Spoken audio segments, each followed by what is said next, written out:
box. You opened it. We came.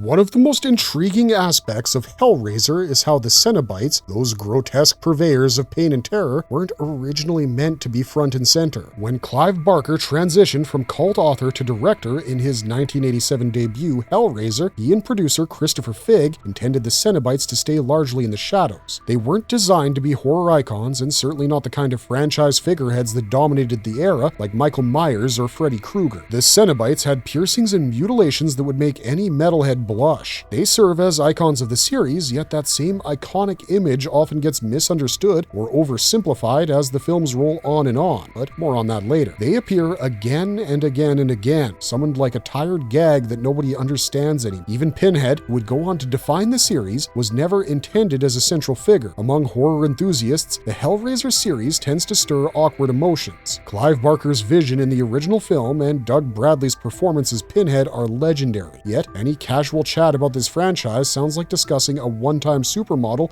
whose career was obliterated by a brutal accident. The first Hellraiser impressed everyone when it debuted, and the second film expanded that universe in a way that felt daring and remarkable. After that, people mention the rest of the series with a certain pity. Yeah, I adored the first Hellraiser, they say, but man, what a shame about how that franchise ended up turning out. It feels as the series once strutted the runway in designer haute couture, then wound up with scars and crooked stitches no plastic surgeon could fix. The real tragedy here comes from how many chances Hellraiser had to rediscover itself and rise from the ashes. There are a total of 11 films, but outside the first two, horror fans usually treat the others like embarrassing relatives who show up drunk to family reunions. Many of these sequels fail so hard that even people who relish trash cinema still cringe. The latter installments appear as twisted distortions of the original concept, almost as if the series itself solved the dreaded lament configuration and was dragged away to a place where good filmmaking goes to die. We've already made videos exploring these films, so that's not why we're here today. Instead, we wanted to explore how a once brilliant concept collapsed into a trough of cinematic vomit. But more importantly, we're going to take you through the real philosophy that went behind the creation of the Hellraiser universe, or at least the first two movies and the novella. We're ready to begin, but before we get too deep into it, we have a very small request. If you like our content, please support us by subscribing to the channel. This is a small click for you, but for us, it means a lot. Thank you. Let's begin.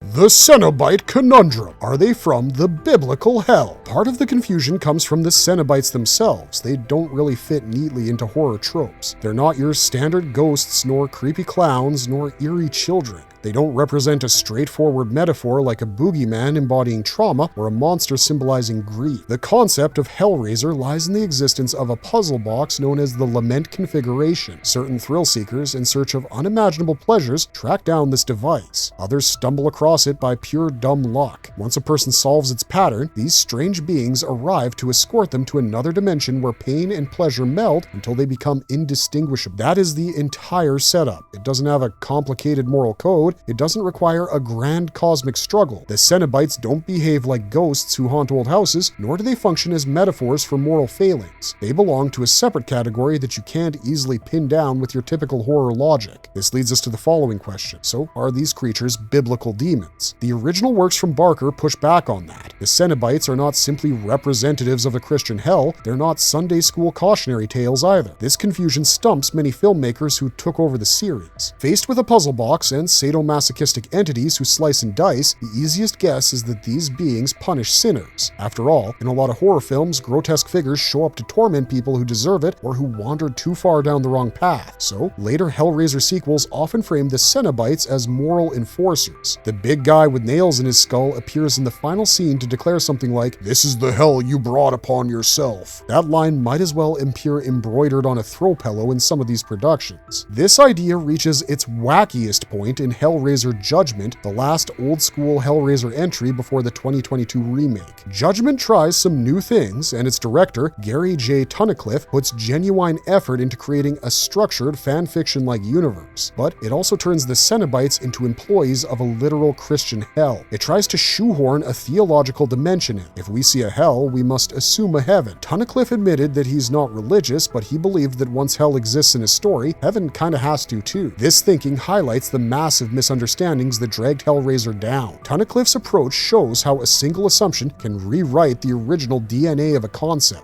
To be fair, Barker's more recent work, The Scarlet Gospels, places the Cenobites within a Christian hell, but in his first forays into that universe, like The Hellbound Heart and the first two Hellraiser films, this was not the case. The original concept does not revolve around Christian dogma. Barker's dimension of horrific experience might be hellish, but it is not capital H hell from the Bible. This difference is important. The reason Hellraiser stands out is that it does not mirror the usual narratives about demons and fallen angels. It doesn't rely on the standard moral framework of sin leads to eternal torment. Instead, it suggests a realm beyond human notions of right and wrong. It implies a place where pleasure and pain mingle until the difference disappears. The Cenobites are not punishing anyone in the name of a grand cosmic order. They appear because someone solved the box and requested an encounter with extreme experiences. They come as cosmic representatives of something far stranger than simple morality. This unique approach gave the first two films a special place in horror history. They felt perverse, mysterious, and original, but the sequels that followed did not trust this delicate balance. They treated the Cenobites like old-school devils with contracts and moral paybacks. They turned the puzzle box into a magical device summoning demonic hitmen to settle a score. That misses the point of the original vision. By the time we reach those ashcan entries, the franchise had become a chaotic mush of cheap gore, stiff acting, and desperate attempts to connect the dots. The people behind those sequels looked at a twisted art installation and tried to turn it into a standard human haunted house attraction.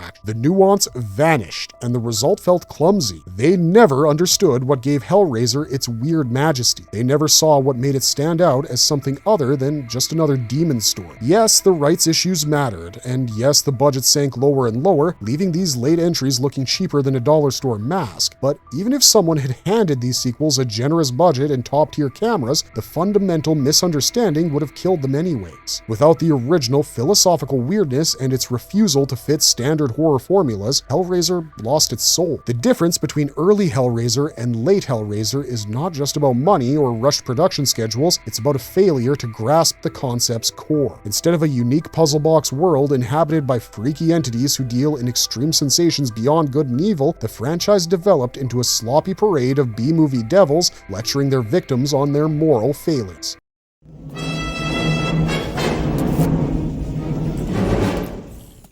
How does Barker treat pain and suffering as a concept in the Hellraiser universe? Hellraiser sets itself apart by drawing from sources and impulses that traditional horror often avoids. Clive Barker didn't imagine the Cenobites as your typical demons with red skin and horns. He drew on what he witnessed firsthand in actual underground BDSM clubs. It was here that he first saw people hurting themselves simply because they wanted to, as if they got pleasure out of the pain they were inflicting upon themselves. And that's what masochism is all about, right? So yeah, his time in these subculture spaces informed the unique look and feel of those leather and metal beings who dole out pain and pleasure as if they came from the same cosmic buffet. His visual art, photography, and drawings also reflect a fascination with tensions between flesh and machinery, warmth and steel, life and cold indifference. He understands that human existence feels like one long clash between the messy reality of our physical bodies and the impersonal grind of a universe that simply doesn't care. This uneasy fusion underlies everything he did in Hellraiser. The Cenobites embody a kind of logic that makes you question how humans grapple with having both an inner consciousness and a frail, vulnerable shell. It raises the classic existential question: what does it mean to have a soul when your body decays, breaks, and bleeds? How do we reconcile the desire to transcend our limitations when they remain so painfully obvious? There is a reason that ideas like body modification exist. Humans love to tweak, cut, decorate, and reshape themselves, although no natural law requires it. Tattoos, piercings, surgical alterations, these things happen because we crave a different physical identity, something that helps us declare who we want to be. Other animals might groom or camouflage, but humans voluntarily endure agony to transform their appearance. That sounds a bit nuts, but we do it anyway. It implies that pain itself holds a strange allure. This urge has two dimensions. One revolves around identity. We mark ourselves as unique individuals, more beautiful or more aligned with how we feel on the inside. side. The second involves embracing pain as a threshold. Modern products like temporary tattoos and clip-on earrings exist, so anyone could enjoy the aesthetic without actual harm. Yet many people still choose the needle over the safe alternative. Part of it likely ties back to the secularization of culture, especially the shift away from Christianity's strict framework. Without a dominant religious narrative dictating how to process pain, people find their own rituals. They pierce their flesh and ink their skin because the ache gives meaning to their transformation. It seals the deal, makes it count. Religion once provided ready-made rituals for dealing with suffering, but now people fashion their own versions. Most religions, including Christianity and Islam, the most practiced religions in the world, forbid self-mutilation and encourage an escape from the flesh. The faithful trust that true fulfillment comes after death in a realm beyond material existence. Many non-Abrahamic cultures, like Hinduism and especially all tribal cultures across the world, incorporate body markings, scarification, and adornments as spiritual acts. They acknowledge that we live on this earth surrounded by natural forces that shape our lives. The sun, the ocean, the harvest, all these forces cause different physical effects that nobody can ignore. Body modifications become a direct dialogue with these forces. Rather than pushing the body aside, these cultures embrace it, treat it as a canvas that receives both pain and beauty. This view understands the suffering and pleasure, the blood and ecstasy, all of which come from engagement with the physical world. Christian thought often says, don't fuss over the body, turn your eyes to the Heavenly Father. Yet, the central symbol of the faith is a torture device, the cross. The holy narrative includes a God who embraces suffering to redeem mankind, but still treats pain as central to human life. All spiritual traditions, Abrahamic or not, agree on one thing: pain matters. Whether you flee it or glorify it, whether you consider it a test or a curse, it remains a constant. It shapes our existence. It leads us to form explanations and build mythologies. Without pain, would anyone bother to figure out life's meaning? The Cenobites push this idea beyond familiar and moral structures. They belong to a dimension where suffering does not necessarily mean punishment. Barker's creations do not talk about sin or virtue in their original conception.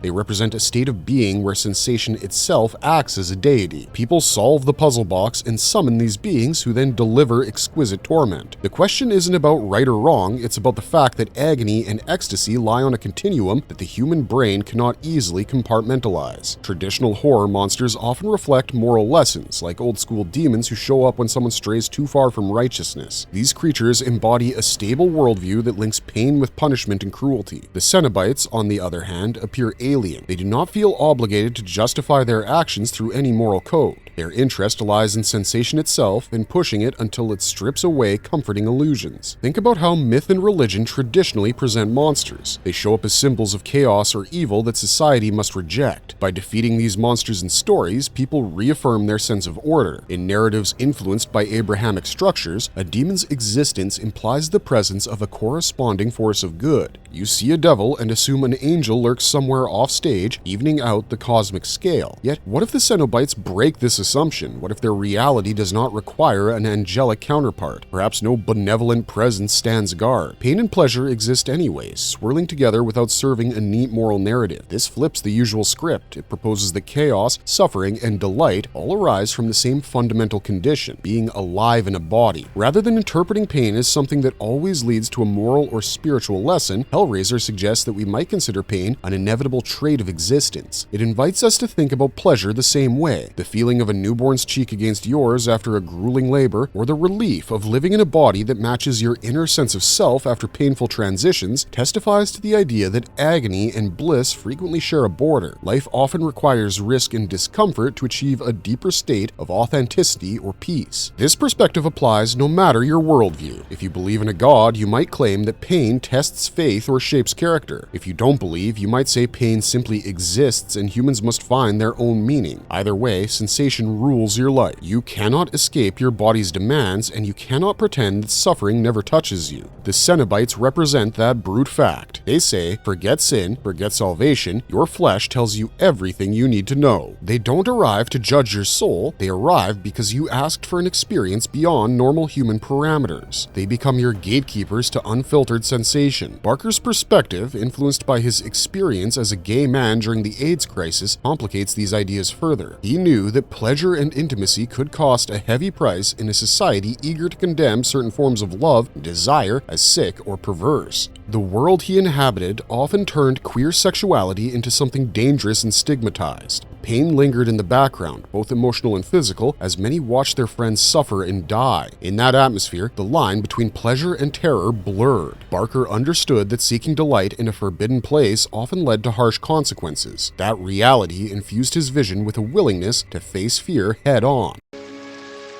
Can I come in? Frank is the perfect example of how Barker treats BDSM. Needless to say, the Cenobites aren't the primary villains. That role belongs to Frank. The Cenobites, for all their grotesque horror, operate within a kind of moral framework. They don't kill indiscriminately. They follow rules. They are creatures of necessity, inflicting pain and torment as part of their purpose, but they're not malicious for the sake of it. Frank, on the other hand, is pure self-serving evil. His horrifying regeneration, fueled by the lives of others, is chilling. The carnage he leaves in his wake makes the Cenobites seem like passive observers by comparison. Frank, in the original Hellraiser, chases extreme experiences, an obsession with pushing existence beyond its boundaries. Julia, however, the character around whom all the intensity of the first two films revolves, doesn't crave that kind of mystical agony. She just wants her hot brother-in-law, plain and simple. Clive Barker originally imagined her as the key antagonist, which reveals something important. While Frank ventures into a realm of limitless pleasure and torment, Julia represents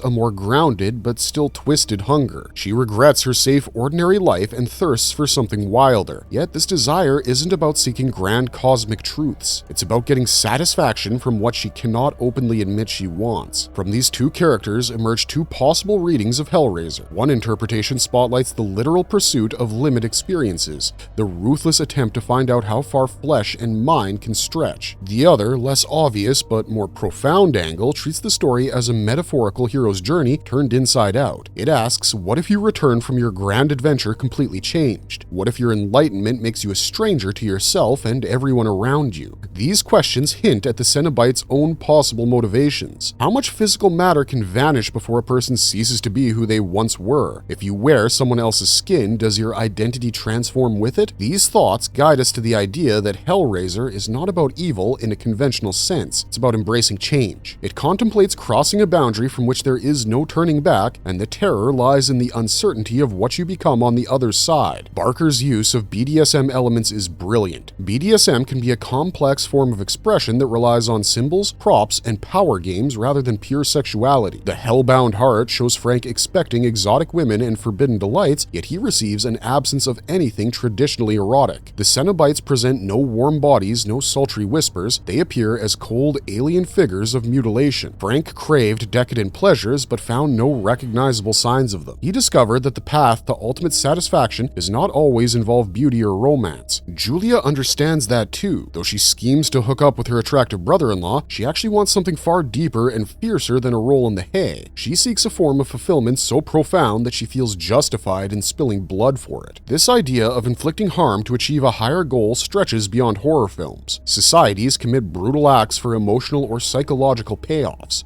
The death penalty serves as a sanctioned form of killing, accepted because it offers a twisted kind of resolution. On smaller scales, individuals harm themselves or others, hoping to reach some transcendent state that feels pure and meaningful. Hellraiser introduces this concept and tries, at least early on, to grapple with it. Whether it always succeeds is another question. The true horror might be that it never fully can.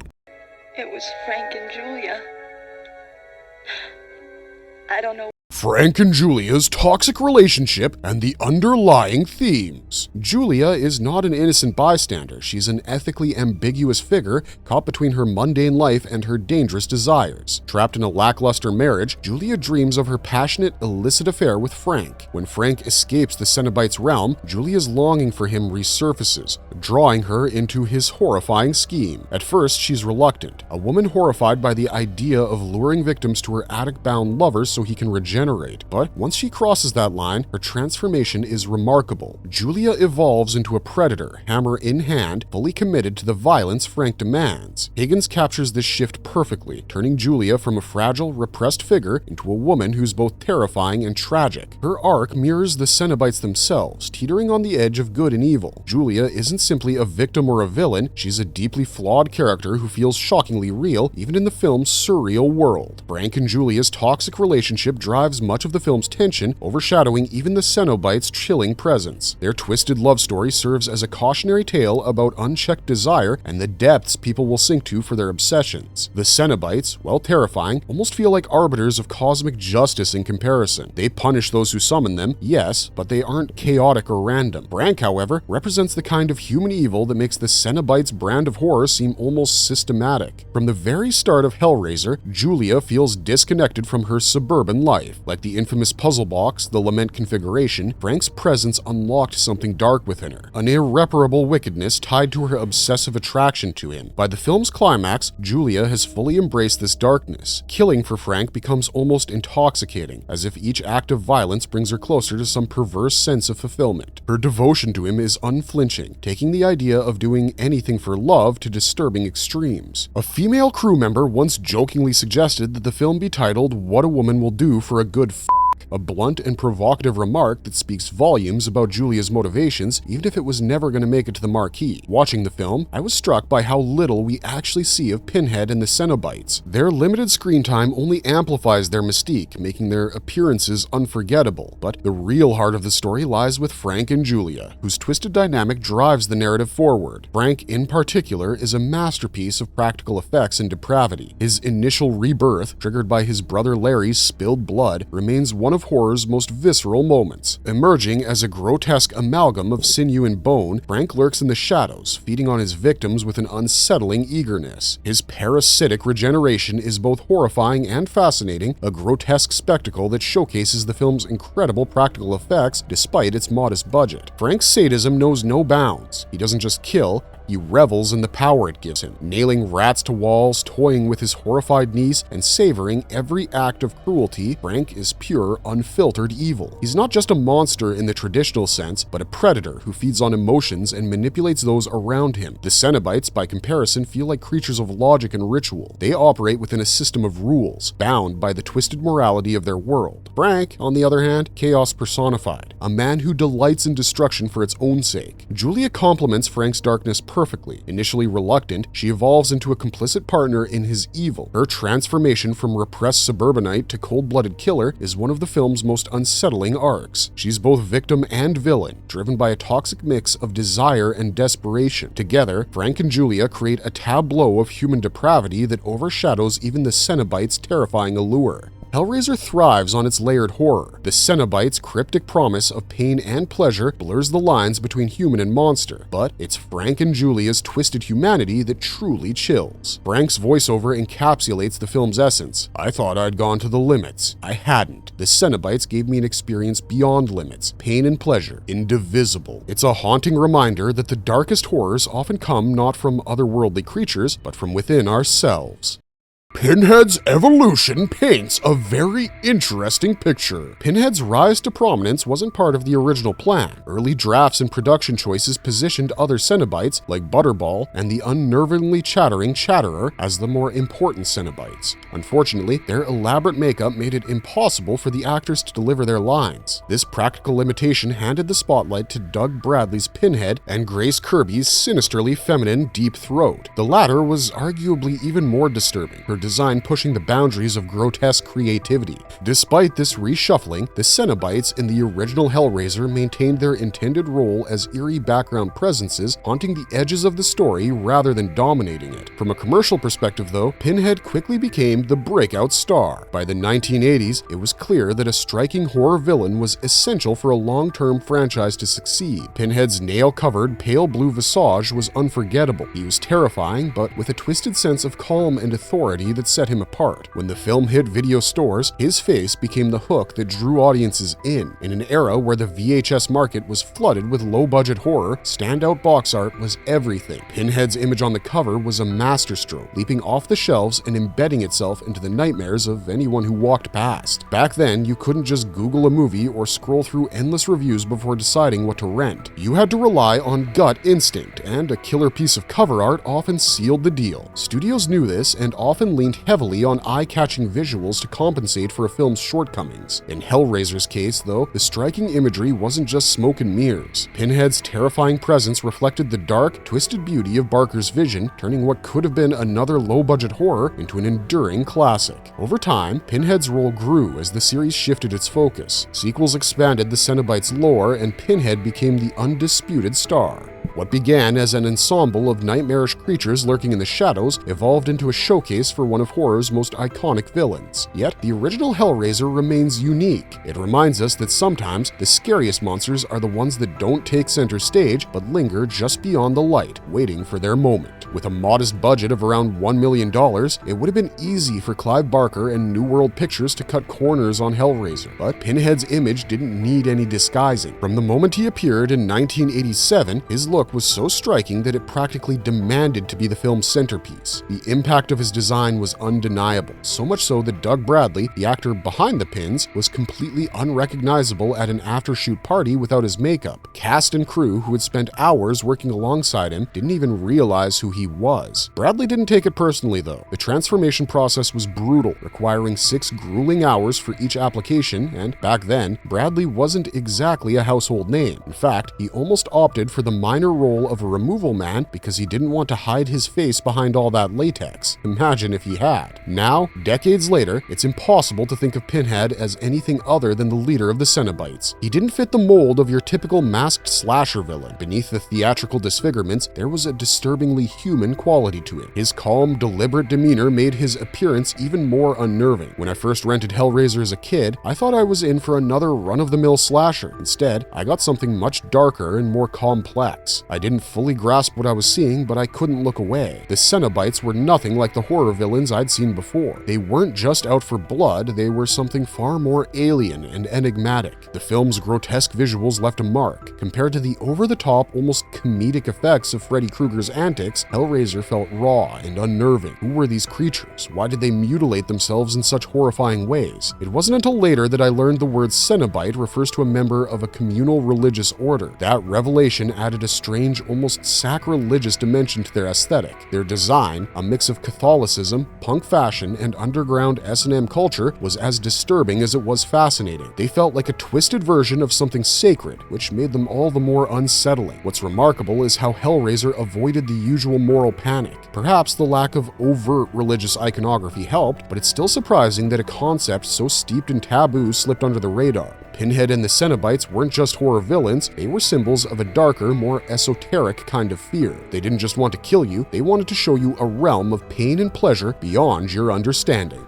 How did Hellraiser come to pass? By the mid-1980s, horror had largely become a sanitized version of its former self, with a layer of humor and gimmickry smoothed over its sharpest edges to avoid controversy. The fallout from the Video Nasty scandal had left the UK film industry battered, with 72 titles banned outright under the Video Recordings Act of 1984. Films that dared to push boundaries were gutted by censors or forced into absurd remakes to bypass restrictions. Sam Raimi's Evil Dead 2, Dead by Dawn, for example, remade its predecessor with a heavier focus on slapstick. Meanwhile, Hollywood's reigning horror icons, Jason Voorhees and Freddy Krueger, had morphed into caricatures. Jason became a cultural meme, while Freddy's grotesque charm fueled merchandising empires that made him more pop star than Predator. Amid this dilution of terror, Hellraiser arrived in 1987 as a breath of cold, nihilistic air. Clive Barker's debut film wasn't just horror, it was horror with a purpose. It wasn't designed to make you laugh or sell you lunchboxes, it was a dark, intelligent exploration of lust, pain, and the blurred lines between pleasure and suffering. Even so, it didn't emerge unscathed. The MPAA slapped the dreaded X rating on the film, forcing cuts that softened its most visceral moments. Frank's agonizing demise, where he's ripped apart by the Cenobites' hooks, lost much of its graphic punch. The eroticism of the film also faced scrutiny, a frustrating blow since so much of the story hinges on carnal desire and sadomasochistic impulses that blur pain and pleasure into a grotesque union. Despite these challenges, Hellraiser remained a revelation. It was an antidote to the cartoonish excesses of its contemporaries, offering something profoundly disturbing. Barker, frustrated by his earlier clashes with producers over the 1985 movie Underworld and Rawhead Rex, which was released the following year, finally seized the reins with Hellraiser. The film, adapted from his novel novella, The Hellbound Heart, was crafted with cinematic intentions from the start. Unlike Rawhead Rex, where much of Barker's theological and thematic depth was flattened into a basic monster movie, Hellraiser preserved its creator's vision. The Cenobites, grotesque emissaries of a perverse otherworld, were not mindless killers, but creatures of principle. They followed their own twisted logic, navigating a moral gray area that set them apart from the one-note slashers dominating the genre. Stephen King once declared, "I have seen the future of horror, and his name is Clive Barker." With Hellraiser, Barker made good on that prophecy. The film may not have been groundbreaking in its technical execution, but it delivered dread in its purest form. Its oppressive atmosphere and unrelenting nihilism seep into every frame. While the film's shoestring budget left some rough edges, particularly the hand-drawn effects Barker himself cobbled together over a weekend, these quirks barely detract from its raw power. Hellraiser is a plunge into the depths of human desire and despair, a cinematic experience which refuses to comfort or compromise. Its world is one of hooks, chains, and peeling flesh, but beneath the gore lies a rare intelligence. The Cenobites don't just terrorize, they fascinate. Their designs, a macabre fusion of Catholic iconography,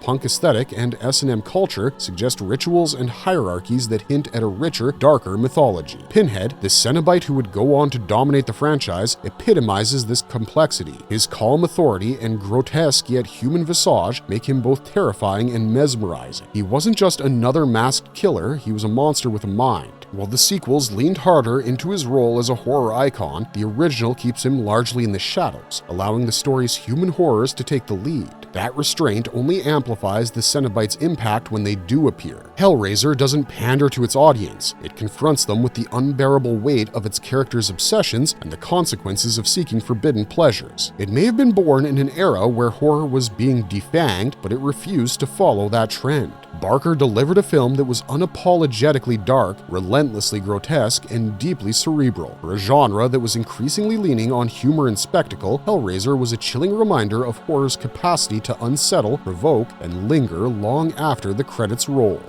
The legacy of Hellraiser. Hellraiser, at its core, suggests that life's raw experience defines us more than any dogma. The body's needs and limitations trump neat moral categories. Barker took old horror notions and twisted them into something closer to existential art. He replaced simplistic demons and angels with sensual explorers who find godhood in raw sensation. He forced viewers to confront the fact that we cannot separate our spiritual concerns from our physical existence. We can try to deny, transcend, or reject the flesh, but the flesh always wins. The Cenobites only acknowledge that truth, offering a savage honesty that cuts deeper than ordinary scares. Hellraiser isn't without flaws, which is unsurprising for a low-budget horror film trying to make an impact. Some sequences, like glimpses into the Cenobites' hellish domain, feel unnecessary, distracting from the movie's intimate focus. These moments, while visually striking, occasionally break the brooding tension that defines the film. They hint at the grandeur of the sequel, Hellbound, Hellraiser 2, but in the context of the original, they can feel superfluous. Hellraiser works best when it sticks to its core theme, the power of seduction and the monsters lurking within humanity itself. Pinhead, to me, remains one of horror's most enigmatic figures. Unlike Freddy Krueger or Jason Voorhees, he isn't driven by malice or chaos, his actions are rooted in duty, and that sense of purpose makes him infinitely more unsettling. There's something terrifying about an evil that is reasoned, logical, and preordained.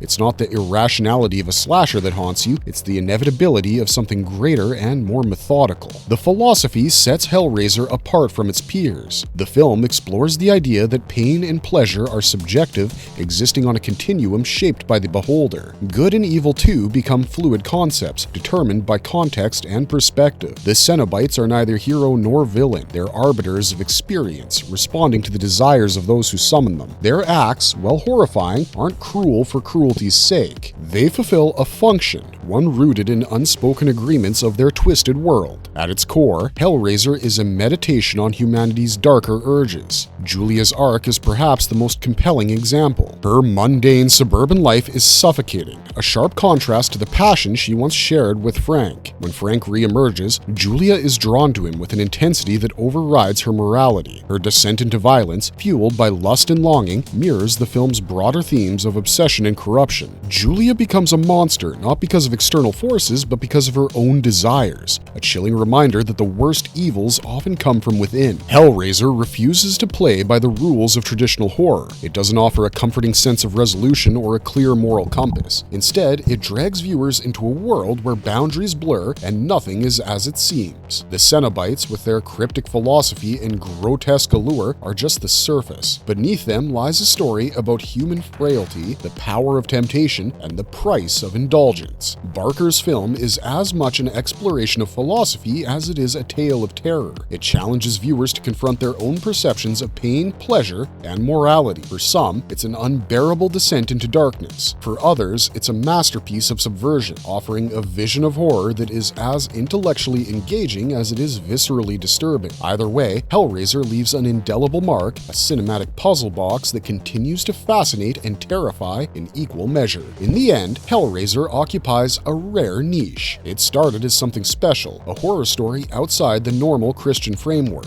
Over time, it stumbled and fell under the weight of lazy assumptions and frantic rights maneuvers.